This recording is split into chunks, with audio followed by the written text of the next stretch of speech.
All right, everyone. Welcome back to another episode of Bell Curve. Before we jump in, quick disclaimer. The views expressed by my co-host today are their personal views and they do not represent the views of any organization with which the co-hosts are associated with.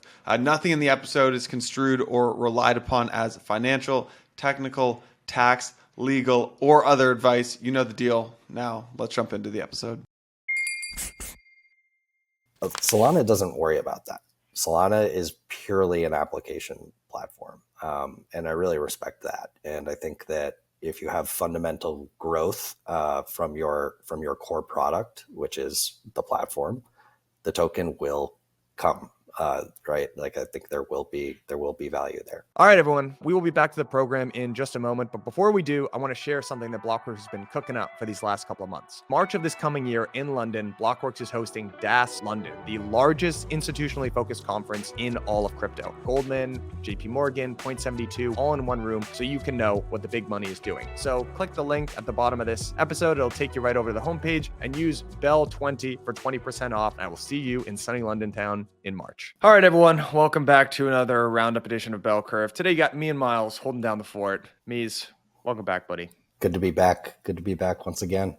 Yeah, Spindrift in hand. I'm rocking a Pamplemousse LaCroix. Myself, a man of taste, man of refinement. I love it. We just coined the term chain smoking spindrifts. It's just when you're on a seltzer roll and, once you're done with one, just straight back to the fridge. That's the most just turned 30 thing I've ever heard. Chain smoking seltzers. It means we've come a long way. That we have. All right, let's get into it. I think where I want to spend a good amount of time today is actually discussing the return of token season. So just within the span of just over a week, we've had, it's not a new token launch, but we've had DYDX go live over on Cosmos. We had Celestia go live, the mainnet launched, and now TIA, the token, is trading. They did a little Halloween launch. Shout out to Celestia, good on them. We also had Jupiter over on Solana and Pith as well. So Solana is in a little bit of a league of its own this week. There's Breakpoint, and obviously the token has just exploded in price. We're recording this on the 2nd, and I think now it's down just below $40, but it had quite a run from basically 19 straight to, I think, over 45. So a lot to touch on Solana and tokens in general. But yeah, maybe Myles, I'll kick it off to you to start with is, I think there's the one thing that I've been thinking about as a framework and want to toss it over and see if it makes sense to you is there's this idea in equity markets of the IPO window being open, which is you don't really want to take a company public when you think you're going to get a subpar valuation. Hence this idea that the market is closed. But then when the market heats back up, economy's roaring, people are ready to speculate again, that IPO window opens and you tend to get these bursts. So I'm wondering if something like that is applicable in crypto and if we're starting to see the token window open again. Thoughts?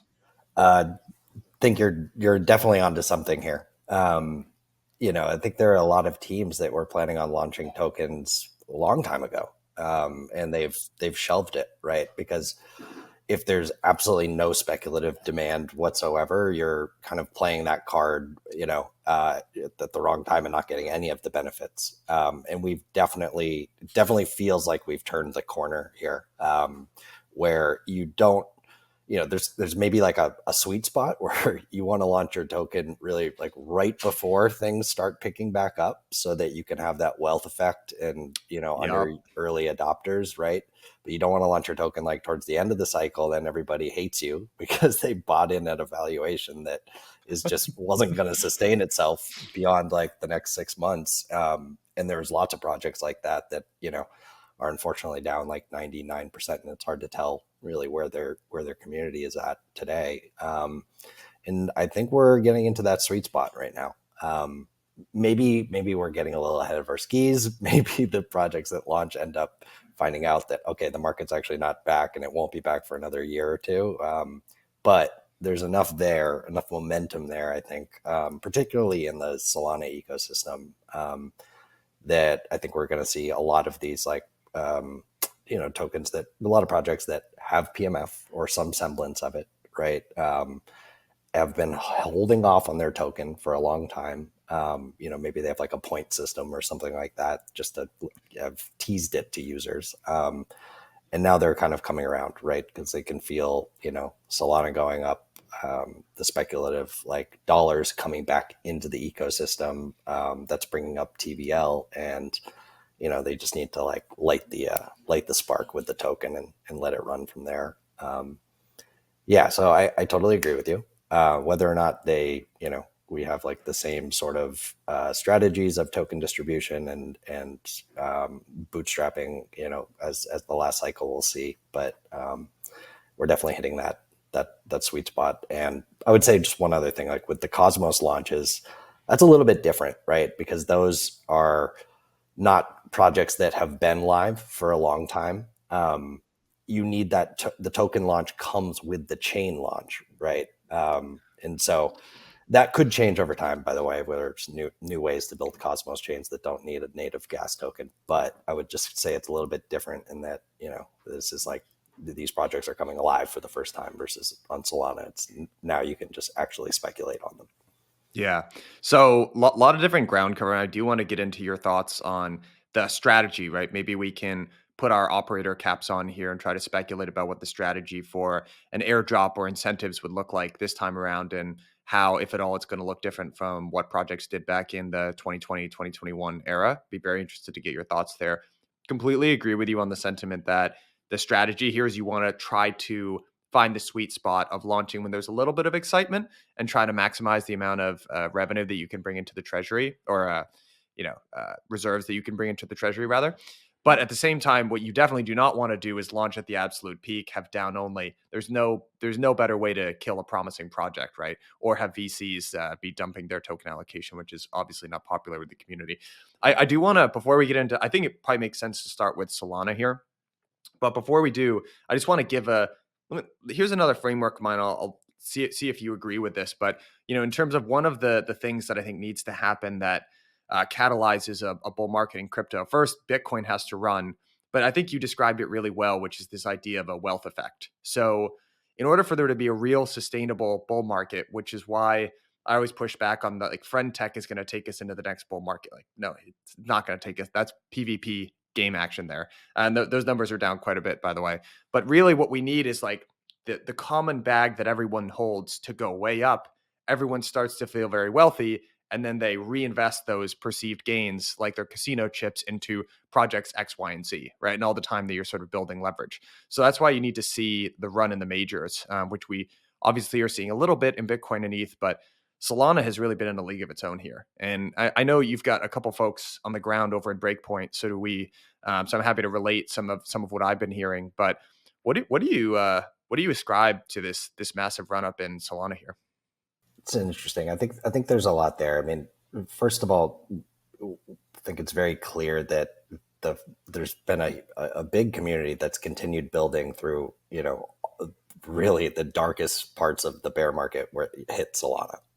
And so there's that community, that sense of community is strong, and there's really good builders that are, I would say, like, building for users. I think the other part is more of like a tech narrative piece where if you think about this time last year, or maybe a little bit before this time last year, DYDX had just announced they're going to Cosmos, and there's this large app chain narrative that really took over. We saw all the rollups, going from basically being little mini L1s to saying, no, we're going to have, this is a rollup framework. We're going to have, a ton of these rollups. This kind of all going to be app specific, et cetera, et cetera.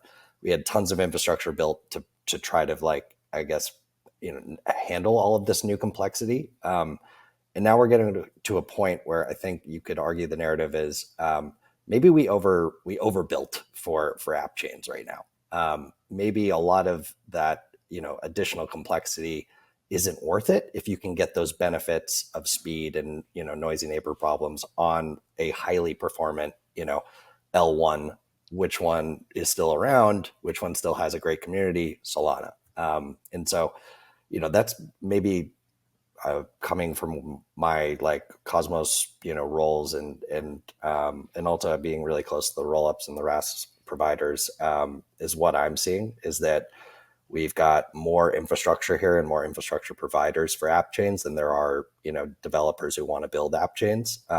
And I guess the simplicity of just launching on a highly performant L1 is definitely starting to appeal to folks. So that, I think, is the narrative component to this, but I'm curious to hear if you agree.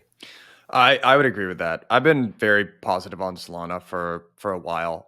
There's a broader sort of architecture decision that I think that they made the right call on, which is largely letting hardware scale with Moore's law to accommodate for just higher throughput on uh, the main chain. Like the ETH scaling solution has essentially been they. And by the way, I say this as a lover of Ethereum, but where I would quibble with is this sort of very narrow definition of decentralization that exists there, which is we are going to keep the hardware requirements extremely low based on this sort of static definition of who can opt in and run a full node on the chain. Whereas I think the Solana version is to say, and so most scaling solutions in ETH, whether it's co-processors like Axiom or if it's rollups, is just to say, let's just take this computation and move it to this other chain that we're gonna like sort of batch transactions or submit proofs, and then we'll just verify it on main chain. Whereas I think where Solana is very ahead, and something that they were right about was, okay, even if you do some things like that, ultimately you're still going to want to maximize throughput on that main chain. And that actually has some immediate benefits just in terms of much less complexity. You probably get a lot of the benefits of app chains by the local fee markets and solving the noisy neighbor problem, and you don't fragment liquidity, which is a little bit of a challenge. So now I sort of think, so I think all of that is absolutely true. There's a huge narrative and community aspect to this. Now, I'm not a trader by any means, but what I think has surprised me is the way probably it looks like the crypto natives were positioned here. I think ETH has just been such a consensus play for such a long time. Probably most of the buying for ETH that was going to happen has already gotten done. I think ETH is probably, it's going to do great, and it's still probably the best risk reward play and is set to run here. But it just looks like Solana was underowned. There were some shorts out on it, and I think the run up that you saw was just a pretty classic short squeeze. And I think this will probably have a pretty big effect in terms of waking the market up to the idea that Solana is a robust community and here to stay. Because I think you and I have always had open minds about this. I've been positive on it for a little while, but I think a good portion of crypto had, and the crypto native bid had counted it out for a long time. So yeah, I think that's probably right. I think the EVM is still the dominant, developer, I guess, environment, execution environment. The SVM, I would say, has really come probably in second at this point. And you can tell that the folks have been building on it, have been there for a while, which means that the tooling around it is getting much, much better. Projects like Helios are great. And yeah, I think that is appealing to new developers that are looking across the space. And I would say the other thing is, I feel like with Ethereum, there's a tension between, the product of the token and the product of the application platform. A lot of the design choices that have been made, towards maximizing like decentralization, which then kind of makes the underlying asset more attractive, have really detracted from the developer experience there. And even just in terms of like, the rake that Ethereum takes off of fees, right, is pretty egregious. And so Solana doesn't worry about that. Solana is purely an application platform. And I really respect that. And I think that if you have fundamental growth from your core product, which is the platform, the token will come. Right. Like I think there will be value there. And so, by not trying to, I guess, straddle both sides of competing with Bitcoin and competing with other application platforms, Solana has been able to, I would say, avoid some of these trade-offs that Ethereum has had to deal with.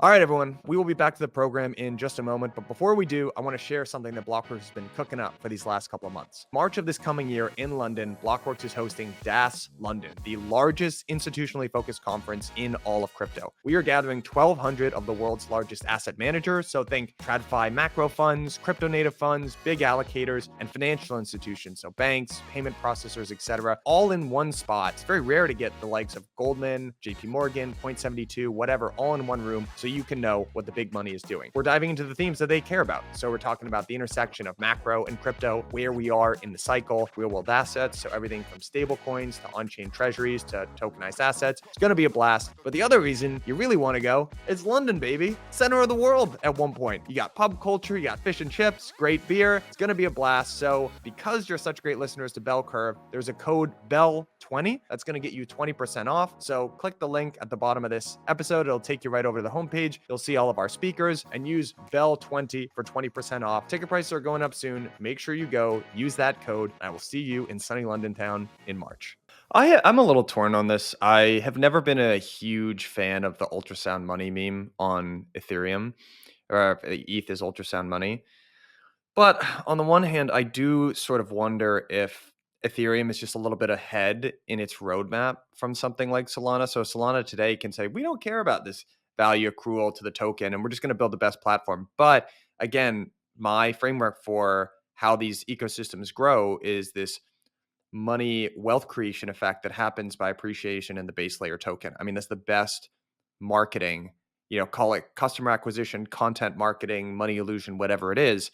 I feel like the way that these cycles get catalyzed and start is base price token goes up, and then that acts as a rising tide lifts all boats for everything that is built on those ecosystems. So, on the one hand, I do agree. I think one of the ways that Solana has positioned itself relative to ETH is saying we're a tech platform. We don't care about this idea of being a money, which is probably a good thing.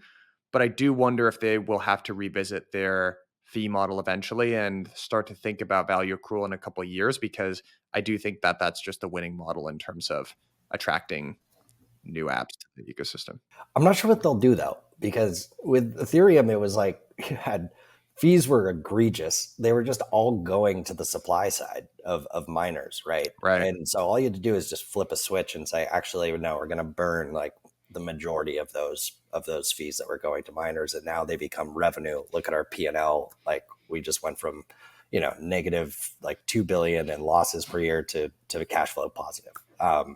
With Solana, there's not a ton of value that is flowing either to the supply side or to the to the token holders in the first place. It's very cheap to use this chain, right? Yeah.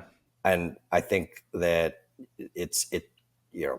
any sort of like auction and shrine to auction is a drag towards for MEV is a drag towards to latency, which is again probably going to be a tough design trade-off for them to make, because that is really what they're optimizing for, right? And so if you can just get enough applications and volumes and transactions, and you actually have like millions or hundreds of millions of people using applications on this chain, I don't think there needs to be some sort of financial like engineering to that's equivalent to like the base fee switch for Ethereum. But I do see what you mean. Like, yeah, I'm not 100%. I don't have my mind made up on that. I think there's two ways that you could look at fees, which is fees are a form of value accrual, or there's sort of a rate limiting system, right, to prevent DDoS attacks or spamming the network. I just that there's probably a spectrum there, and I would just say that it feels like the ETH camp on today is a little bit more in the camp of more fees equal good. And I feel like the way the Solana camp thinks about it is more of a spam limiting, probably just because they at one point fees were just 0.00001 cents or whatever, and they had a huge spam problem. So maybe just that there's that cultural difference, and that's how they think of the fees. Yeah, no, I think that's fair. And the local fee market feature is so cool, in my opinion.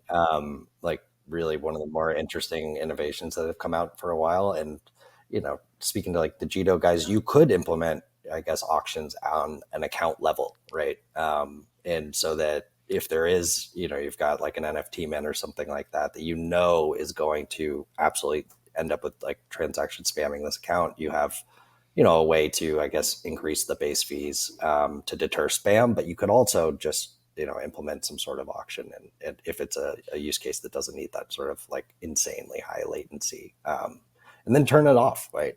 When that period of like, I guess, the huge activity is over. Yeah. There's a lot of really cool stuff that you could do there. One of the challenges that I think that the Jito folks think a lot about is just there is, Solana obviously has much shorter block times. I think it's about 400 milliseconds is the average. There is, one of the design parameters, it seems like from the Solana perspective, is just shortening those block times, because it does solve a lot of the stuff that people on ETH end up thinking a lot about with like MEV and loss versus rebalancing. Like those problems you do solve some of the problem, not all of it, by just shortening the block times. So actually, Yeah. a lot of the like DEX designers over on ETH are like, shorter block times, guys. This would be this would be great. But there is a certain amount of time that you just need to run an auction as well. Yeah, exactly. And honestly, I think even at 400 milliseconds, like there are still, dexes there that are saying this latency, it's still too slow. Yeah. Like we're not getting the institutional traders still, because even this is too slow. They're not profitable. Right. And so, yeah, I think they'll just continue driving that down. But Yeah. I think that's worth it, because it brings on that, unlocks all these different user types that now are like, oh, okay, this is literally the same thing as a centralized exchange. I can feel pretty confident in running these same strategies now. Let me ask you something. This is going to sound like a little bit of a deviation, but in one of our recent episodes that we did, we were talking about a framework for looking at layer ones either as a commodity or like an operating system. And we were talking about them, but as being these different ways that you could look at it. But what if you looked at layer ones as existing on a scale of something like a commodity to something like an operating system? Does that make sense? And the simpler the parameters are around your operating system, and like the less performant and therefore the less complexity you absorb, the more commodity like the unit of accounting is within your layer one. Whereas the more complexity that you absorb, the more tech and performant it is, the more you kind of need to have a different structure to support something like that. And you take on different assumptions, and then it starts to look more operating system-esque. And they might actually exist on like a continuum there, actually. What do you think about that idea? It's interesting. I just kind of view them as a little bit more separate, right? Like I think that like we used to talk about big Bitcoin, big B and little b, right? And so, the product, right, is the operating system. But I do agree with you that, the design of the product and what the product is optimizing for does have an impact on like the underlying asset, and can make it look more like a commodity or more like an equity. I think I'm not sure where you would say like Ethereum fits versus Solana in that comparison, though, because Solana is like optimized, to be the operating system piece, right? But in many ways, that actually makes the role of Solana more straightforward than what the role of ETH is going to be looking like in this, roll up world, right? If anything, it's like once you have to push that to the roll up side, we've talked about it a little bit, you start to like fragment, I would say like investment, fragment even like use of gas tokens from like a commodity standpoint. If there's like $5,000 coming in to bet on the Ethereum ecosystem, maybe now some of that goes to the roll up tokens themselves instead of it all going to Ethereum. Maybe some of the roll-ups actually, end up using their own token for gas, which still they have to buy Ethereum to like post data and stuff like that. But, I just kind of I don't think it's as straightforward as it might seem. Yeah, I do want to reiterate here, because some of this is seeming like criticism of Ethereum, and it's not really how I feel. But that point that you just said has been my theory for a little while, and I haven't heard anyone else say this. So I feel a little Say uncomfortable it. just putting it Say out it. to the either. But I just think the most left curve explanation here is that if you had $1,000 to invest in Ethereum in 2019 or 2020, you put $1,000 into Ethereum, but now you might put 500 into Ethereum and 250 into Arbitrum, 250 into Optimism. And I guess we'll have to wait for a couple months, or maybe like a year. Maybe people will start looking at the ARB ETH or OP ETH sort of charts to get relative strength there. But yeah, that's what I think that's sort of going to continue to be a factor here. But I don't really want to speculate too much on price here, and that's not super important at the end of the day anyway. I do want to get a sense. I mean, you've got folks on the ground over there in Breakpoint. We've got the same, and my, from what I've heard, people generally, the exact description is people feel like they're sitting on a pot of gold. Vibes could not be higher. I think solid mix of builder to investor, which is what you'd love to see. Actually, pretty famously, I did go to the first Breakpoint 2021, and that was off. There was way more investors than builders, which is not what you want to see. That was like extremely hypey, very top signal. That's not the vibe that I'm getting now. It seems pretty builder oriented. And it seems like folks are having fun. I saw totally dressed as, that meme of like the silly dragon or whatever, like the third head of the dragon. I don't know. What have you heard? No, same. I think they're very aware that like the tides have turned towards their favor. I think what will be interesting, at least personally for me, is just to see what like the mix of developers ends up looking like.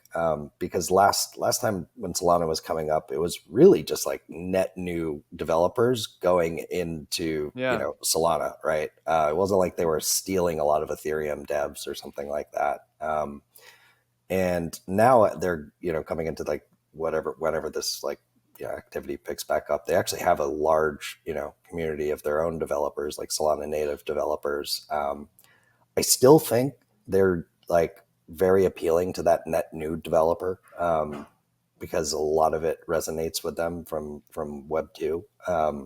So yeah, I think it will be interesting to see if this, at the application level, if the stars of Solana are like those projects that have stuck through the bear market, or if it's going to be a lot of this, like similar to last time, a wave of net new projects. Yeah, I'd be very curious as well. The pool of developers in Rust is much larger, obviously, than Solidity. Solidity what is the dominant still smart contracting language, but a smaller overall pool when you look at it, just in the grand scheme. Although I do think there are efforts, this is what Georgios is doing, right, from Paradigm, to actually bring Rust into Ethereum as well. So and Arbitrum did it too. And Arbitrum. So that might actually be Stylus by Arbitrum is a super cool project. So that might actually end up being not as much of a factor here. One thing that probably we should talk about, because I think it's going to be a big catalyst for, this is sort of the wave, right? So we had the run up in price from Solana from, between 15 and $20, wherever is hovering, to around 40 today. And there have been a bunch of projects that have, quality projects that have gotten funded within the last year or so. And the question is, when were they going to launch tokens? So, you've seen Jito, who we've had, the Lucas, and some of the other guys we've had on the podcast before. So they've launched their points. So obviously this is speculation. I don't know, but you would assume that a token is coming after points. Same thing with MarginFi. You just had, within the last week, you had Pith announce its token launch. You had Jupiter announce a token launch as well. And I would guess there's probably going to be quite a bit more of that over in the Solana ecosystem, which might make Solana kind of an interesting place to be, or to spend some time and focus. Yeah, totally. Again, I think they're like playing that card at the right time.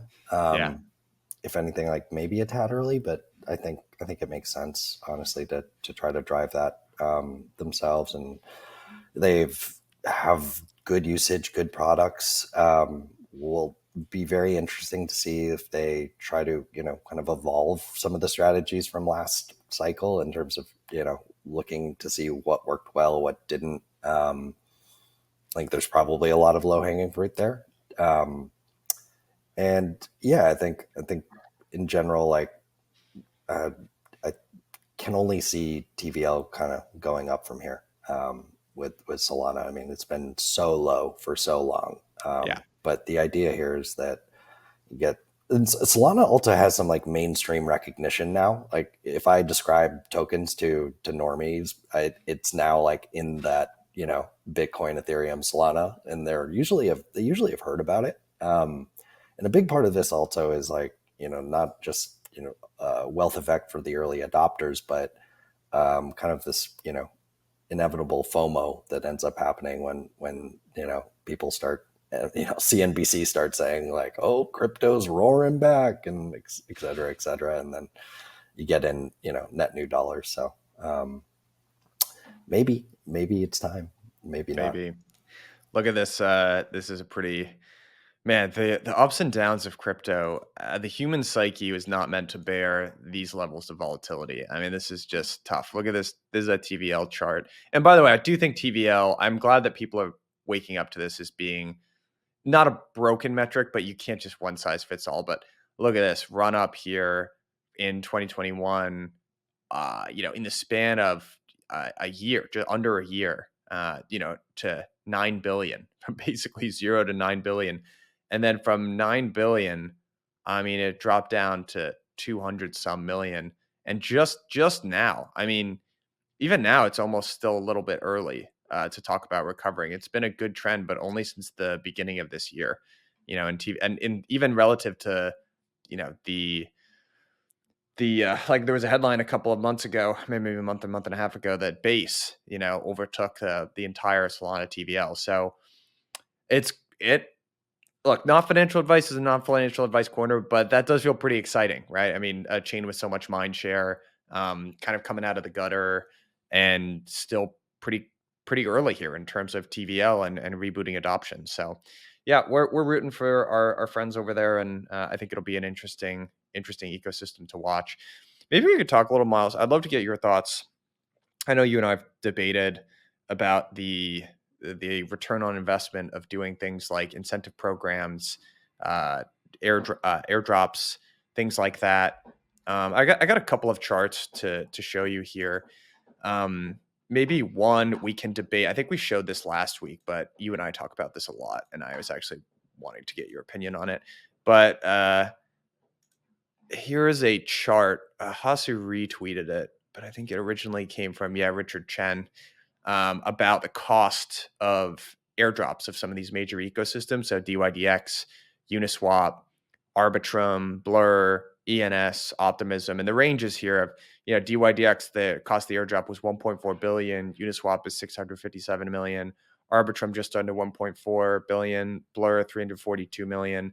ENS almost 1.2 billion, and then Optimism 234 million. Big numbers. Obviously, we're talking about some of the most successful protocols in all of crypto.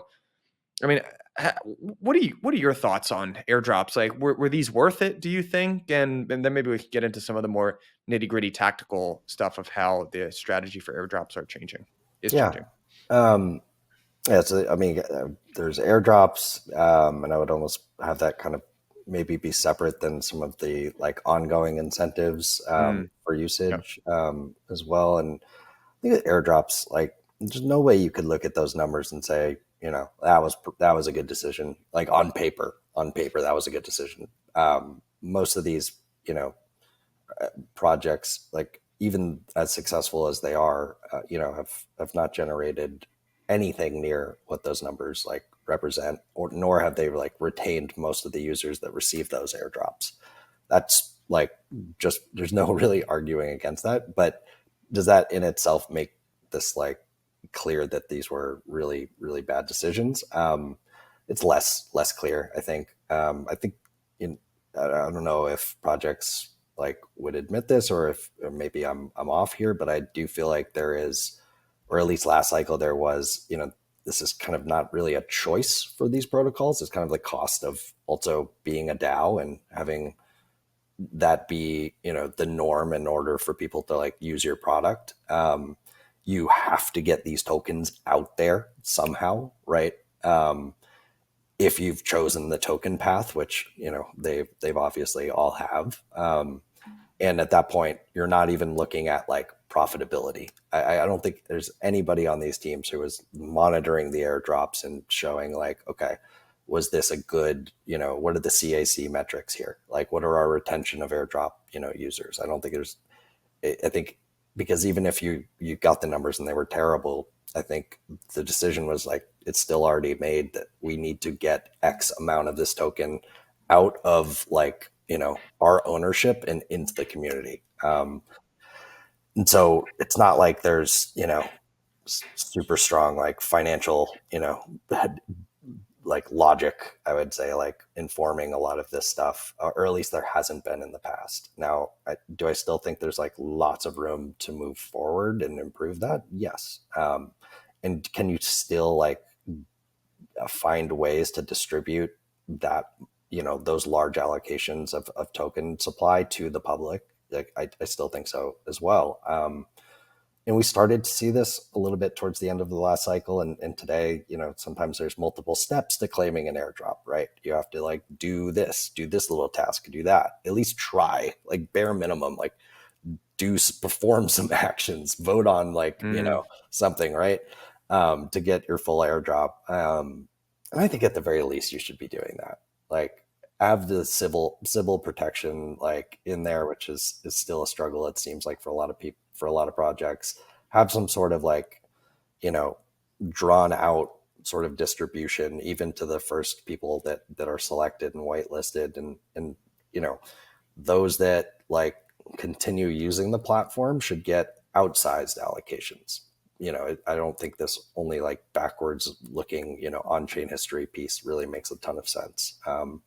But I will say they also have been, maybe last thing, I've noticed that airdrops are getting a little bit more strategic in terms of not just looking at on-chain activity. You see like all the contributors for Celestia at least, it was like all the contributors of, even some Bitcoin repos, Ethereum repos, Cosmos, basically all the influential stakeholders from the development communities that they want to pull from, got an allocation. And I think that's, we're getting there. So Celestia got a little bit of pushback, I would say, just in terms of we're looking at the Celestia's token allocation here. I mean, overall, it's actually a very good launch. Sorry, I didn't mean to start off on a negative foot there, but overall, I would say very successful launch for Celestia. We're looking at a chart of the token allocation here. First of all, this is created by Masari. I think Masari did Celestia a little bit dirty here by labeling this whole group as insiders, which is just optically not great, and I don't think super fair in terms of. But the breakout for those who are following along just via audio, 17.6% went to the initial core contributors, 15.9% went to early backers seed, 19.7% went to early backers series A and B. So, that's a combined 35%. 26.8% is going to R&D and ecosystem. And then there's a public allocation of 20%, some for the Genesis drop and incentivized testnet, and then 12.6 for future initiatives. So I don't know. There was a lot of pushback on this. Not a lot. There was some pushback, and I don't know. I'm a little bit torn. I actually kind of push back on the pushback because, there is, on the one hand, I think there's a lot of people who've been investing in crypto for a long time who are scarred by sometimes unfair, but sometimes fair accusations of VC dumping. I am personally of the opinion that VCs get kind of a bad rap in crypto. The space would not exist without VCs. If you've ever, like, a lot of these companies during this period of time would just flat out go out of business if you didn't have people that were willing to underwrite good businesses at this period of time. Now, that's not to say every VC is totally great. And there have been some sort of egregious examples in the past of just dumping these sort of VC. They tend to be layer ones that end up getting no adoption, and retail just gets flogged. So I think there's some legitimate pushback there. But I do think, on the other hand, a lot of the time, the accounts that you see doing this, and I'm not picking on, this is Thicky Thought, who I like a lot, and we went back and forth on Twitter on this. I pushed back a little bit. I do think there's a little bit of entitlement sometimes.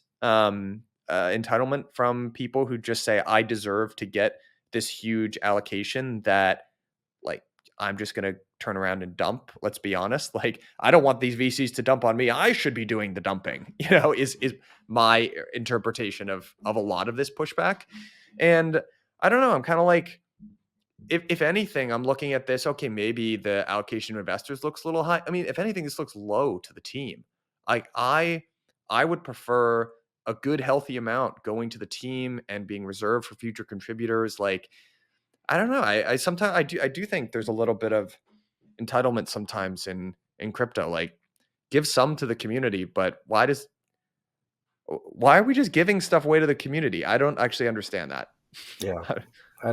There's got to be like a strategic reason, kind of like going back to the previous point we were talking about. Because, on paper, it looks like a very bad, financial decision for these teams just to be giving it away. I won't speak to like the like the percentages there and like, whether or not that's justified, but like in general, I completely agree with you. You have to put yourself in like the shoes of these projects, and they need to make decisions with their token that are going to lead to, help their chances of maximizing like that end, state, right? Yeah. Like becoming the biggest version of themselves that they can be. And, just giving a bunch of speculators tokens that they can immediately dump doesn't really move you towards that. I will say for this one, it is super unique because there is no activity that happens on Celestia. So it's not like there's users, like retail users on Celestia that need TIA to pay for gas, right? The only users of TIA will be the rollups themselves. The rollups will need to obviously hold TIA to post data. And you really want, like in a perfect world for Celestia, they're trying to, position this token to be, as much as possible used by the rollups for gas, right? And then it gets into the hands of the users, right? Because the users won't be on Celestia. And so I think a lot of this is for them. If I were in their seat, it'd be like, oh, how do we ensure that, TIA is the base asset of the rollups that use us, or how do we make sure that it is, one of the most commonly, held assets? Of course, that like detracts a little bit against, trying to attract rollups that want to have their own gas token. And so it's just about striking that right balance. And so I don't think, that the airdrop is the most important part here. I think it's probably what comes later. And I would also mention that with Celestia, there's no token governance. Unlike other Cosmos chains and unlike rollups like Optimism and Arbitrum, there's no way to have this big, allocation of like an incentive allocation, right? That we see with Optimism and Arbitrum and Cosmos chains. They're all voting of how to like, which projects on their rollup should get incentives, or, with Osmosis or something like that, which pools should get incentives, or lending protocols, et cetera, et cetera.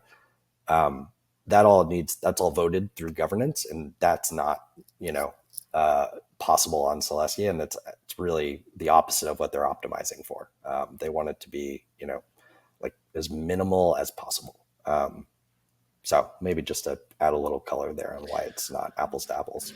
Yeah, I would agree with that. Celestia is interesting for a couple of reasons. So Celestia, to me, I think what makes it unique is that it is an L1, right? It obviously comes from the Cosmos ecosystem and is an L1, but it's not quite as clear to me, and I could be wrong here, and maybe some folks in the Celestia team can correct me if they're listening, but it feels like the customer for Celestia is developers, right? Not necessarily like retail users. So it makes it interesting from a marketing perspective in terms of who you're trying to reach. And what I would liken it to is, I think, all right, in the same way that in the United States, pharmaceutical companies run ads for their various, medications, even though it's going to be doctors that recommend it.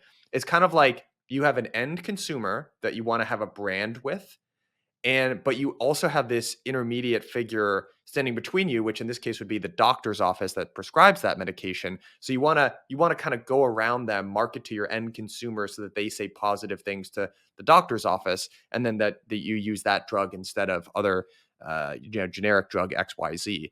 I think there's some element of that that's probably relevant from the go-to-market perspective for Celestia. I think, So yeah, I think Celestia, its DA solution is it's trying to pull from two ecosystems. It's trying to get Cosmos developers. They're saying to Cosmos developers, listen, you get pretty much all the benefits of a Cosmos chain without the cost and like having to deal with this validator set. To Ethereum rollup devs, they're saying, listen, your rollup is probably economically not viable because of how Ethereum's DA costs. You can have an actual profitable rollup if you use Celestia, and I think the token is the way to get to like the end customer, or at least build brand awareness with the end customer. yeah. And so I think that's a separate sort of product for them. The asset itself is a separate product than in who they're going after with the asset is separately than who they're trying to get to use the network itself. Yeah, I completely agree with that. The other thing I like about Celestia is I think that they've got this idea. I really like their light nodes is what I like as a solution, because going back to that observation that we were talking about, sort of a limited definition of what decentralization is, basically being able to read and write to copies of this shared database. And so having the least common denominator of that hardware be extremely low or very accessible. That's also that's very challenging from the throughputs of the system. I think Celestia, and this would be the Cosmos point of view, and maybe Solana gets there too. They kind of have tiny dancers. I do think that light clients are a very interesting solution for how to keep the integrity of blockchains. Like maybe at the end of the day, you have something where you have a professional sort of node operators that are actually performing a lot of the work that's building and validating blocks. But then users, it's super cheap and easy. Like on your phone, you can just verify that all of the rules in this system are being followed. Maybe that's good enough. I don't know. I sort of feel like the Celestia light node innovation is. I am a big Yeah. fan. Yeah. Is it users, or is it like you go to wallets and you have wallets start using light nodes to pull like data instead of using, like Infura or like other RPC like data providers? Like to me, I think I agree with you. Like it gets to the end user. Right. But if I was like trying to make that, reality a thing, who am I actually going to go to? I'm probably going to go and try to convince, wallet providers to do that. Of course, MetaMask probably wants to use Infura, but anyways. So yeah, I think I agree with you. And I think that's where we're heading with a lot of this. All right, let me ask you this. Let's say you are put in charge. You are now the head of, COO or head of strategy at Celestia. And I'm asking Myles, how are we going to compete with INDA, sort of more native Ethereum solution? What's the playbook, do you think, for how Celestia competes from a data availability standpoint? Yeah, I mean, it's a good question, because I think that is their main competitor. And I would just say that Celestia if I were in their shoes, the way I would frame it is, we've been focused on one thing and being the absolute best at that one thing. And like on paper, I'd be interested to see just how like the metrics compare. But if you can build better products, right, using like Celestia, then that's your main pitch.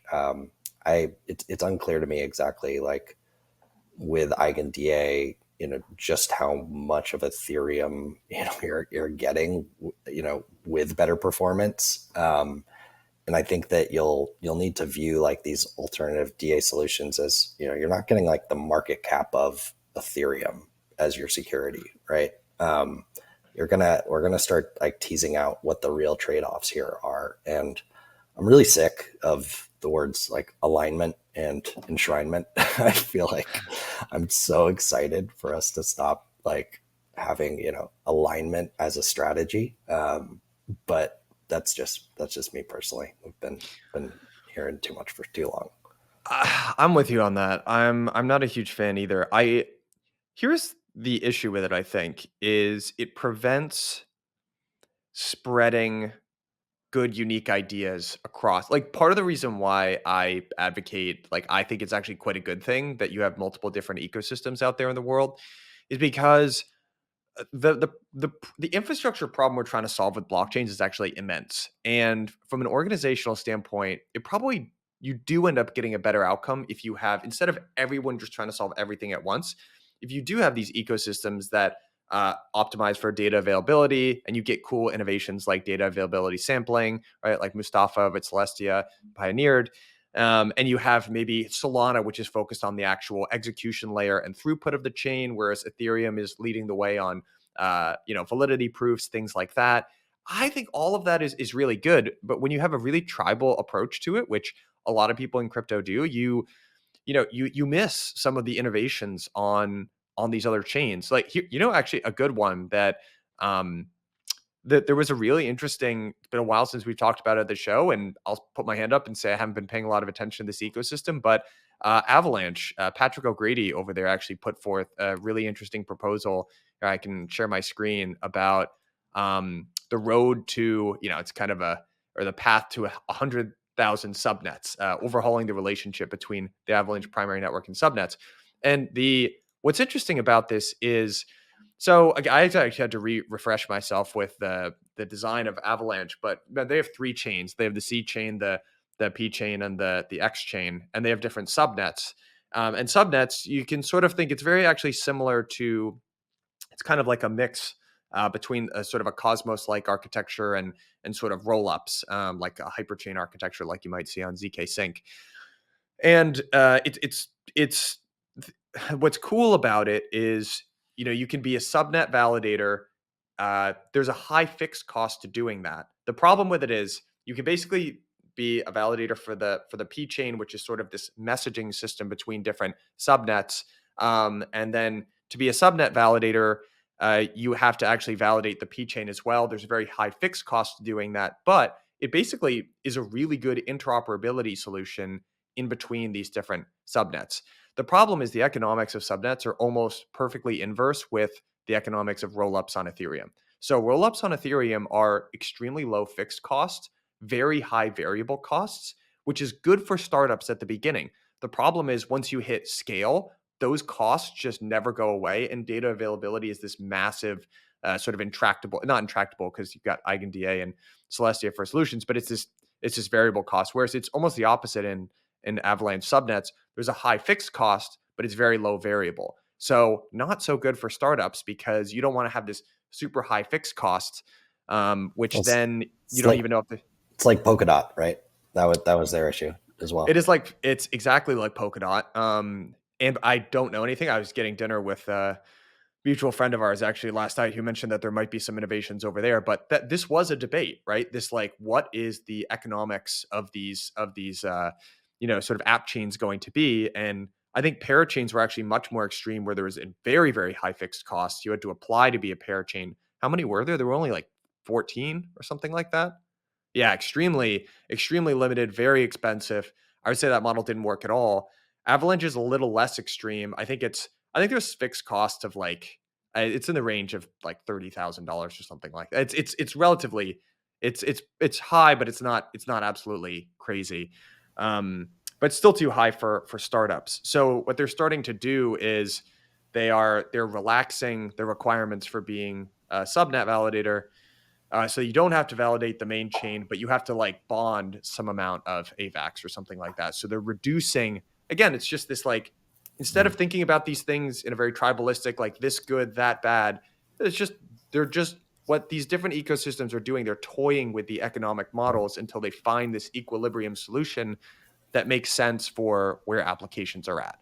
And I think if you were to be really tribal about it and ignore what other ecosystems are doing, you'd miss some really cool stuff. So no, pay attention, pull in the best practices, like take, those experiments and run with them in your own ecosystems. Like, I think that's a lot of that's actually starting to go on, I would say, more and more now. Because just reading that, like, a lot of that, sounds familiar to, I would say, like, even like Cosmos, interchain security scaling issues. And it sounds similar to what, eigenlayer like AVSs will have to deal with. So, I couldn't agree more. And I don't know, it feels like the tribalness is maybe dying down. Maybe that's just me, but it kind of comes and goes in waves of, like jealousy or like, one ecosystem's, cutting corners, right. And not marketing it like truthfully, like that's another thing here. Yeah. And so I think it's all okay, but it feels like there's a good, cohort of folks that are like actually, pretty open-minded across all of these things, and just looking for the best solutions. Yeah, I think so. I wish it was a little bit even broader. And part of the reason why this ends up happening too, you can already see it just because we've been being so kind to Solana, a little bit of not admonishment, but like you already are. It's like Solana went on one run and they're already dunking all over the ETH people, and it's like, guys, let's just break this chain. Like we could just not dunk on each other when our coin runs. And it's because I think, and it is funny, because initially, I think the Ethereum people just got so smacked around by the Bitcoiners who I think had a pretty not graceful perspective towards Ethereum. Then they sort of took that and learned it and applied it to Solana. And so the chain of harassment goes. Yeah. Yeah. I think the upcoming one that I'm interested to see is, how folks react to these DA solutions now that they're actually coming out. You could see like somebody throwing around like questionable DA solutions, quote, like AKA Celestia, but will, similar sort of like, could you poke similar holes in Eigen DA, even though it's more Ethereum aligned? I'm sure that there are like design decisions that the Celestia team will look to as counterpoints, or Avail or Espresso, right? I think is there going to be looking at like, I would say like the canonical roll up, right, that uses Ethereum for everything, is going to come under attack soon. And there's not going to be as many that are like viable to do that. But Vitalik, had a great post this week, just reminding people that like there is a spectrum of how these roll ups will look. There's a spectrum of, how they will, use DA, and it should align to their various use cases, right? And that's always the way to look at it, is the infrastructure should be informed by the application and how it's being used. And arguing, just to do things one way because it should be the right way is it's never that black and white. But I'm interested to get the popcorn out and see what happens when a lot more roll-ups start moving off of, the tried and true sort of like Ethereum DA model. Yeah.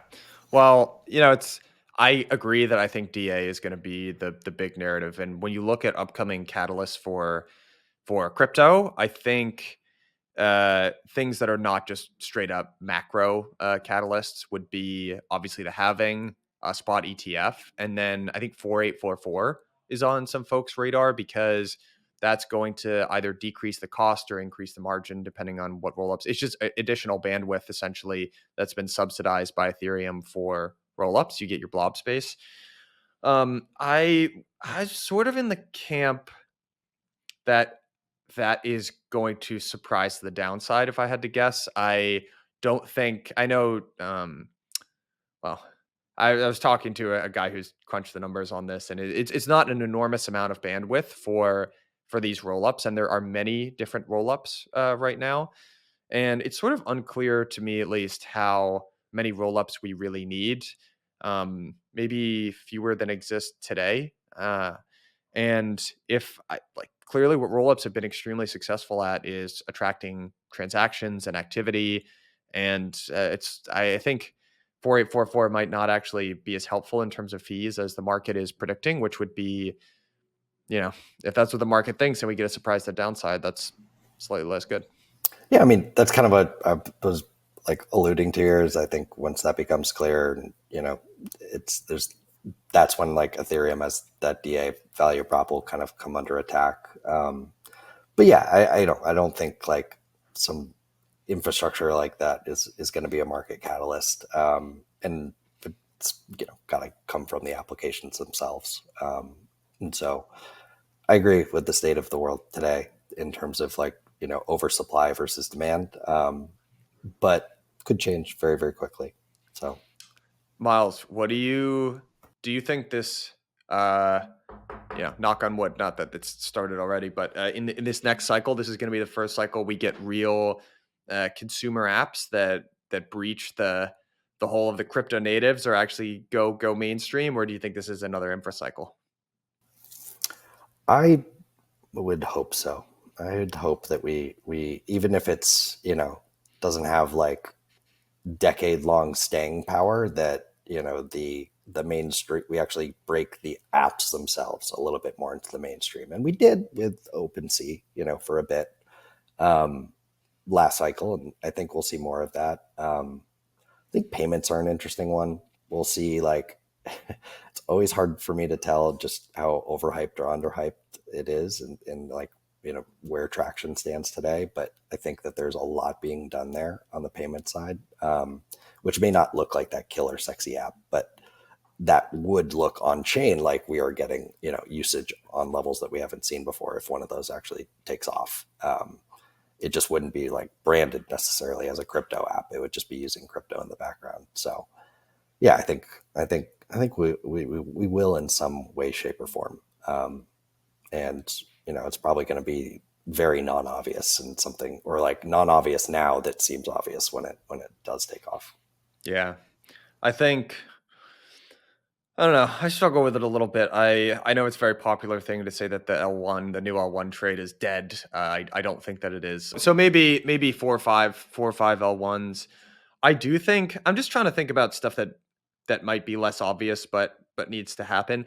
I do think there's an amount of infrastructure that needs to get rebuilt on the capital markets side. There's a lot that we, like the lending desks is sort of an area that they just got carted out. And I know it's, oh, never again. We're never going to do that again. We're going to do it again. The only question to me is whether it's just going to be a CFI 2.0 and a reboot with slightly more professional operating teams, deeper access to capital, that kind of stuff, or if it actually moves on to DeFi. And I do worry a little bit, actually. Like, obviously I'm rooting for stuff to go on chain, but one thing I think it's very important for us to just look and be very clear-eyed about is that just putting something on chain does not make it risk proof, right? We should be very open-eyed about that. Like, you almost saw this happen with the Aave curve situation this year, where, I mean, there's a lot of essentially equity of these platforms that are being used to pledge collateral to somewhere else, and it's just good old risk management, right? At the end of the day, this is the Sam Kazemian interview that we did. It's managing assets and liabilities. You can mess that up on chain too. So I would say, maybe just as a cautionary word, let's just not assume just because it's on chain it's absolved of any risk. It's not. So there's infrastructure that I think needs to get rebuilt, but more on the capital market side of infrastructure. I do think a lot of these overhyped infra projects in ETH probably disappoint to the downside. If I had to guess, like a lot of extremely rich valuations. So I would just say, like, if you want to be bullish for like Ethereum, I would say that I'm almost more bullish on like Ethereum L1 as we're like related to institutional capital coming on chain and things like that.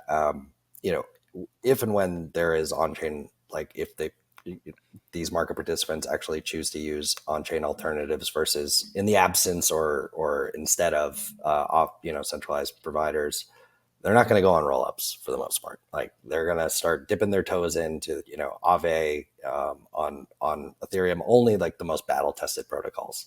And even with Curve, I mean, I was talking to somebody at a large institution today that does have like, tens of millions of dollars deposited on chain, and they were not in the effective Curve pools. But when that happened, they had to pull everything, and that's a huge pain in the ass. And then you have to have all the accounting, reporting, and like data monitoring issues. That all needs to be set up. And the other thing I would say about why to be like bullish Ethereum L1 is, I think all of these new primitives around like intent-based protocols, anything that is using ZK coprocessors, I think all of that innovation is going to happen first on Ethereum L1, because none of these guys are going to start with this, very experimental, like new sort of like way of building applications is not going to start on rollups, I don't think. So I think still the home of innovation, even though it's the weirdest, like really, really like least performative, most expensive to use. But there's, I think, reasons to be bullish there. I agree. I also would say we've shown these charts before. I actually haven't looked at it in the last month or so, but if you look at some of the DeFi 1.0, darlings, the sort of synthetics of the world or the makers of the world, I mean, those have just been doing extremely well. And when I say extremely well, I don't necessarily mean token price, but in terms of generating fees and real revenue. And I think for DeFi, that's a really good point that you bring up about ETH main chain, because that is the most tested and true thing. And I do tend to think security, brand, stability, safety are the winning adjectives for financial applications. And I think ETH has that more so than any chain at this point. So we started as a Solana bull podcast and we're ending as back to being Ethereum bulls. But no, I think it's all fair, right? They both serve a purpose. I think it's easy to like. I just think it's easy to like all of them. They just all contribute something slightly different, and yeah. I feel like I had one more question for you, but we could probably wrap it there. I think this was a nice discussion. Tokens are back. It's exciting. We're back, baby. We're back. Maybe. I think that's a better way of ending it. Yeah, that is a better way of ending it. We're back, maybe. We got a taste of what it felt like again this week. All felt nice. Yeah. Well, you and I were talking a couple weeks ago. We were on the phone, and that was when Bitcoin printed that like 15% candle or whatever in 2 minutes, and I was a bad phone conversationalist. I was like, Myles, did you see this? Something's going on. Yeah. So no, I think, and the one maybe just in closing here, because I feel like I've referenced this article before, but at Blockworks Research, we're doing a lot of very fundamentally oriented on-chain research and analytics, and this everyone in crypto should read this article. The crypto price innovation cycle, and it describes the causal chain reaction that happens to kickstart a bull market. And you think, right, as a fundamental investor, right, that the fundamental on-chain metrics start to pick up, and then some savvy investors who are really keyed in start to see that, and they say, oh, well, these devs are building, and therefore the stuff is more valuable, so I'm going to buy it. And the point that Eddie makes here that just really resonates with how I've seen this work is actually the thing that kickstarts it, the thing that happens first is price. Then when the price runs, then the interest comes, then the new ideas come, and then startups and projects. So, because this was what people said about Solana for such a long period of time, is that I just don't see the activity. There's no activity. And I heard that so much, and I was like, but you clearly see the momentum shifting here. And I think the rational way of describing that relationship is that on-chain activity is actually a lagging indicator. Like if you are waiting to see on-chain activity, it is like waiting for, it's like just in economics, there are forward-looking indicators like new orders or PMI or things like that. And then there are really lagging indicators like inflation or unemployment rate. That's like the last thing to turn. And I really think that's the case with on-chain activity too, because first, you need the price to go up. Then you need people to get excited about it. Then you need media writing good stuff about it. Then you need people that are literally wealthier to invest in new things, attract entrepreneurs, and then finally the on-chain activity starts to pick up. But I really think that it's a lagging. My framework for it is that it's a lagging indicator, actually. It's interesting. Yeah, no, I think that's probably right.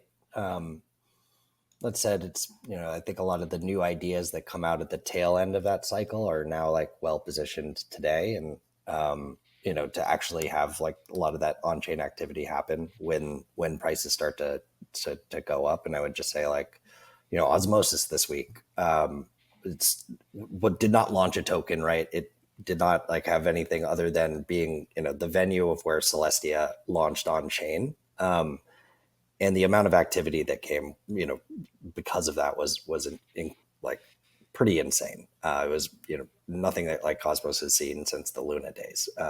And so I do think that, the prices also like benefit the incumbent on-chain protocols as well. And I don't think that really existed last cycle because they were still so nascent.